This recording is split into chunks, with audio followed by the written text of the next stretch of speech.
Quando nós lemos Atos, capítulo de número 20, versículo de número 28, nós vamos ver que o apóstolo Paulo ele disse: olhai, pois, por vós e por todo o rebanho, sobre que o Espírito Santo vos constituiu bispos, para apacentardes a igreja de Deus, que ele resgatou com o seu próprio sangue.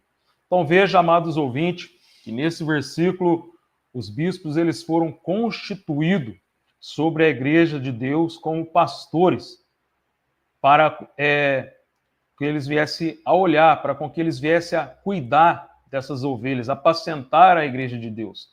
Que Jesus ele nos resgatou, né? Jesus ele nos comprou com o sangue precioso dele, carmesim, na cruz do Calvário, nos dando o direito de salvação, nos dando o direito de perdão. Então, a função primordial do pastor é alimentar com a palavra e guiar e proteger o rebanho do nosso Deus. Então, nós vemos isso na parábola da ovelha perdida. Quando nós vamos ler lá em Lucas, capítulo de número 15, versículo de número 4, nós vamos ler lá escrito assim: que homem dentre vós, tendo 100 ovelhas, e perdendo uma delas, não deixa no deserto as 99 e não vai após a perdida até que venha a achá-la? Então, note que esse versículo ele mostra o cuidado que o pastor ele tem com a ovelha. E a pessoa, quando ela sai ali da igreja, a pessoa ela vai para o mundo.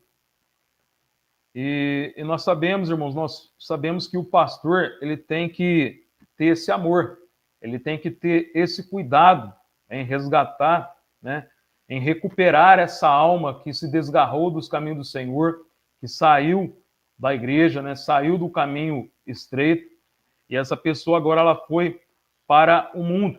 Então o pastor ele tem esse dever de cuidar, tem esse dever de amar, de cuidar, né, de resgatar essa ovelha novamente para o rebanho do Senhor.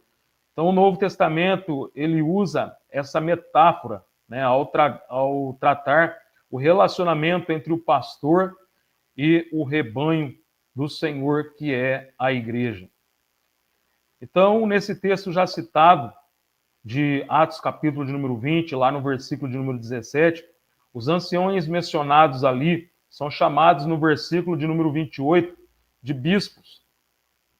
E o que é a palavra bispo no grego? A palavra bispo é episcopos.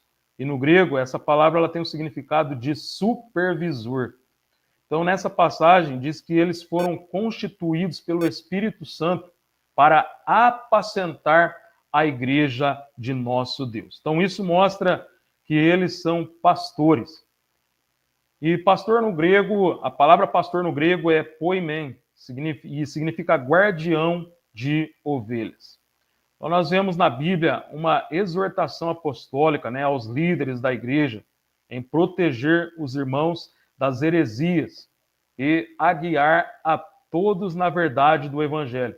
Então nós podemos perceber esse cuidado nos ensinos de Jesus, quando nós vamos ler Mateus, capítulo de número 7, versículo 15 ao 20, lá vai dizer assim, Jesus ele diz: acautelai-vos dos falsos profetas, que vêm vestidos como ovelhas, mas são lobos devoradores. Por seus frutos os reconhecereis. Toda a árvore que não dá bom fruto, corta-se e lança no fogo. Pelos seus frutos os reconhecereis. Então nós vimos Jesus ele dizendo aqui em Mateus 7, versículo 15 ao 20, nós devemos ter cuidado, né, com os falsos profetas que eles vêm vestido como ovelha, né? São parecido ovelha, mas na verdade eles são lobos devoradores. E pelos frutos dele nós os conheceremos. Só que depois também nós vamos ver, né, que eles serão cortados e serão lançados no fogo. E pelos frutos nós conheceremos esses falsos profetas.